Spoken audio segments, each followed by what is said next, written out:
वंदे अहं श्रीगुरु श्रीयुतपदकमलं श्रीगुरून् वैष्णवांश्च श्रीरूपं साग्रजातं सहगण रघुनाथान्वितं तं सजीवं साद्वैतं सावधूतं परिजनसहितं कृष्णचैतन्यदेवं श्रीराधाकृष्णपादान् सहगण ललिता श्रीविशाखान्वितांश्च नमो ओं विष्णुपादाय भगवते प्रियात्मने भक्ति केवल पृष्ठाय गुरुवर गनुगामिने भक्ति सुंदर सन्यासी नामिने भक्ति रूपिणे गौड़ी और शास्त्र गौरांग ख्याति प्रकाश कीर्तये। ओ हे वैष्णव ठाकुर दयार सागर ए दासे करुणा करे दिया पद छाया शोध हे आमारे दिया पद छाया शोध हे आमारे तोमारो चरण धरी छय बेगदमी छय दोष शोधी छय गुण देह दासे छय सत संग देह हे आमारे बसेछि संगेर आशे एकाकी आमार नाहि पाए बल हरिनाम संकीर्तने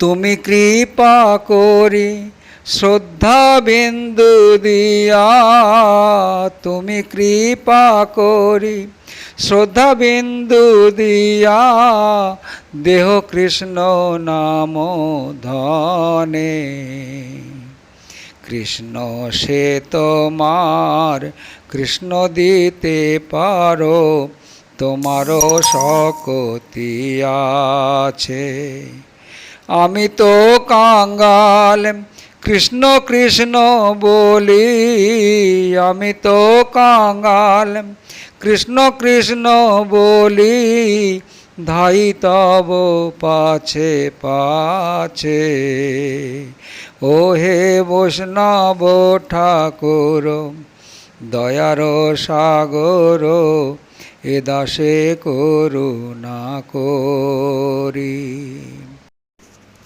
आस्वादन करছেন ধারাবাহিক গৌর কথা।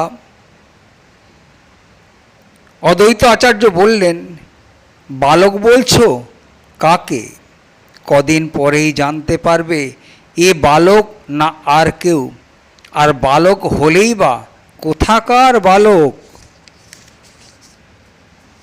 গদাধর থমকে দাঁড়ালো, বলে কি গোসাই, তবে নিমাই কি সত্যিই অবতীর্ণ ভগবান? ভয় করতে লাগলো গদাধরের। নিমাই শুধু পণ্ডিত ছিল, মানুষ ছিল, গদাধরের একলার ছিল, কিন্তু যদি সে এখন ভগবান বলে স্বীকৃত হয় তাহলে সে তো সকলের হয়ে যাবে, আর পুছবে না গদাধরকে। কি জানি কি অপরাধ সে করেছে। এতদিন না জেনে নিমাইকে সামান্য চোখে দেখে তাকে শুধু সখা ভেবে এক পা দুপা করে এখন ভয়ে ভয়ে সরতে লাগলো গদাধর। নিমাইয়ের বাহ্য জ্ঞান ফিরে এলো, চোখ চেয়ে দেখল অদ্বৈত তাকে পূজা করছে। উল্টে দুহাতে তার পায়ের ধুলো নিল নিমাই। করুণ বচনে বলল, গোসাই তুমি আমাকে কৃপা করো, আমি ভবসাগরে পড়ে হাবুডুবু খাচ্ছি, উদ্ধার করো আমাকে, আমার এই দেহ তোমাকে অর্পণ করলাম, তুমি আমার মাথায় তোমার পা দুখানি একটু রাখো, আমাকে পবিত্র করো, তুমি কৃপা করলেই তবে মুখে কৃষ্ণ নামের স্ফুরণ হবে, তুমি কৃপা করলেই তবে নষ্ট হবে ভববন্ধ, তুমিই তো সমস্ত কিছুর প্রেরণা, সমস্ত কিছুর মূল, তুমি আমাকে আশীর্বাদ করো। কীরকম খটকা লাগলো অদ্বৈতের। নিমাই যদি ভগবানই হবে তবে আমাকে ক্ষুদ্র মানুষকে প্রণাম করছে কেন? কেন তবে আমার কাছে প্রচ্ছন্ন হয়ে থাকছে? কেন প্রকট হচ্ছে না? তারপরে এত দৈন্য কেন নিমায়ের? কেন এত নির্বেদ ও বিষাদ কেন? এত উদ্বেগার্তী যে ভগবান, সে কেন নিজেকে হীন বা নিকৃষ্ট মনে করবে? তার কেন এত শোক হবে, এত চিন্তা, এত অশ্রু, এত বৈবর্ণ? কেন সে নিজেকে আরতির প্রহারে অবমাননা করবে? তবে কি নিমাই ভগবান নয়? মনের সন্দেহ মনে চেপে রেখে অদ্বৈত বলল, আমি আর কি আশীর্বাদ করব? তুমি নিত্য কৃষ্ণ কথা কৌতুকে থাকো। যা বলেছে সকল বৈষ্ণবকে নিয়ে কীর্তন করো। কীর্তন আটপে সমস্ত পৃথিবী টলমল করে উঠুক, তাই করব। নিমাই ফিরে গেল নিজ গৃহে। কলিকালে যুগধর্ম নামের প্রচার, তথি লাগি পীতবর্ণ চৈতন্য অবতার। দাপরে ভগবান শ্যাম, কলিতে ভগবান গৌর, এরা দুই পৃথক অবতার নন। একই অবতারের দুটি ভাব বা দুটি আবির্ভাব। গৌর সুন্দর শ্যাম সুন্দরেরই আর এক অভিব্যক্তি। বৃন্দাবন লীলা ও নবদ্বীপ লীলা পৃথক লীলা নয়, একই লীলা। সমুদ্রের দুটি তরঙ্গ, পূর্ব তরঙ্গ বৃন্দাবন, উত্তর তরঙ্গ নবদ্বীপ। জীবকে ব্রজপ্রেম দেওয়াই নবদ্বীপ লীলার উদ্দেশ্য। কিন্তু এই ব্রজপ্রেম কি করে দেয়া যায়? রাধিকা ছাড়া, রাধিকাই তো ব্রজপ্রেমের মালিক, আর রাধিকা গৌরাঙ্গী। তাই রাধিকার ভাব ও কান্তি ছাড়া ব্রজপ্রেম অসাধ্য। সেই ভাব আর কান্তিকে অঙ্গীকৃত করে নিয়েছে বলেই কৃষ্ণপীত বা গৌর হয়েছেন নবদ্বীপে। ব্যক্ত করি ভগবতে কহে আরবার, কলিযুগে ধর্ম নাম সংকীর্তন সার। অদ্বৈত ফিরে গেল শান্তিপুর। সে ওখানে বসে পরীক্ষা করব নিমাইকে। নিমাই যদি সত্যি ভগবান হয়, যদি সত্যি তার প্রকাশ হয়ে থাকে, সে আমাকে দূরে ফেলে রাখবে না, তার নিজের কাছে টেনে নেবে। সত্যি যদি প্রভু হয়, মই হং দাস, তবে মোরে বান্ধিয়া আনিব নিজ পাশ। আমাকে করবে না উপেক্ষা। কেউ কেউ ভাবলে এ নিমাইয়ের বায়ুরোগ ছাড়া কিছু নয়, নইলে কেন এত কম্প, এত কান্না, ক্ষণে ক্ষণে কেনই বা সর্ব অঙ্গ স্তম্ভাকৃতি, কেনই বা নবনীতময়? শচী পাগলের মতো হয়ে গিয়েছে। এ কি হলো নিমাইয়ের?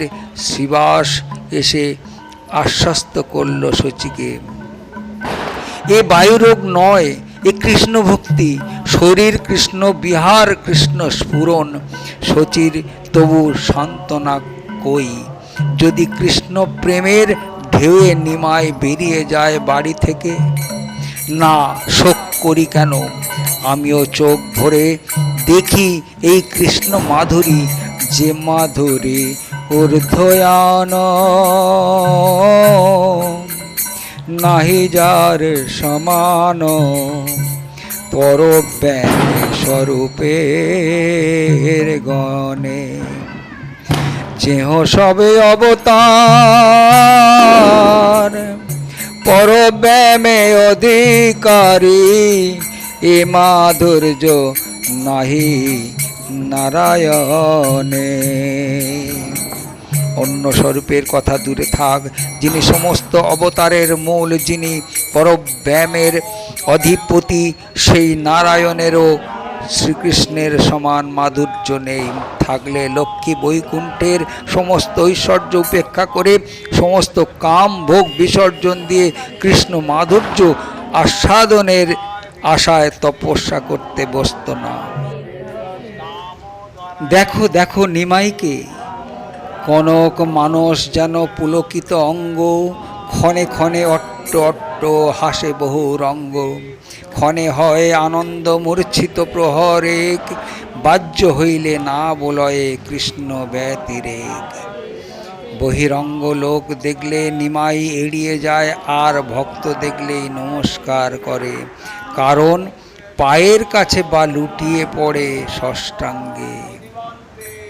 সবাই হায় হায় করে ওঠে, কি করো বলে পিছিয়ে যায় নিমাইয়ের দুঃখের দিকে তাকিয়ে, নিমাইয়ের মুখের দিকে তাকিয়ে কেঁদে ফেলে। তার আন্তরিকতায় বাধা দিতেও কুণ্ঠা আসে। কারু ফুলের সাজি বয়ে দেয় নিমাই, কারুর বা স্নানে কাপড় স্নানের শেষে, কারু বা ভিজে কাপড় নিংড়ে দেয়। কিন্তু এসবের কি অর্থ? নিজেকে কি তৃণাদপি তুচ্ছ মনে করা? শুনেছি ভক্তের সেবা করলে কৃষ্ণ কৃপা হয়, তাই আমি সেবা করছি আপনাদের, বললে নিমাই। আমাকে কৃষ্ণ কৃপা থেকে বঞ্চিত করবেন না। কৃষ্ণের করয়ে সেবা ভক্তের স্বভাব, ভক্ত লাগি কৃষ্ণের সকলই অনুভব। নিমাইয়ের বিনয়ে সকলে মুগ্ধ, অকৈতবে সকলে তাকে আশীর্বাদ করতে লাগলো। কৃষ্ণ তোমাকে কৃপা করুন, তোমার থেকে আমাদের সকলের দুঃখ যাক। যারা অজ্ঞ রুক্ষ কঠিন, যারা নিন্দুক বিমুখ বিরুদ্ধ, তারাও সকলে কৃষ্ণ রসে মুগ্ধ হোক। তুমি যেমন শাস্ত্রে সর্বসংসার জয় করেছ, তেমনি ভক্তিতে পাষণ্ডদের সংহার করো। যারা অধ্যাপক আছে নবদ্বীপে, তাদের মুখেও কৃষ্ণ নাম নেই। ওই নবদ্বীপে বাপ যত অধ্যাপক কৃষ্ণ ভক্তি বাখানিতে সভে হয় বক। আর যারা বিষয়ী পাপাশ্রয়ী, তারা তো আমাদের প্রেরণ করে আর অপমান করতেই ব্যস্ত।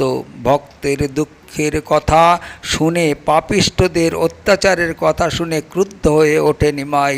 হুঙ্কার দিয়ে ওঠে, আমি সেই দুর্জনদের বিনাশ করতে আমি এসেছি। দূরে সরো ভক্তদের দল, অনৃত্যের দল। আপন ভক্তের দুঃখ শুনিয়া ঠাকুর পাষণ্ডের প্রতি ক্রোধ বাড়িল প্রচুর। সংহারিব সব বলি করয় হুঙ্কার, মুই সেই বলে বারবার।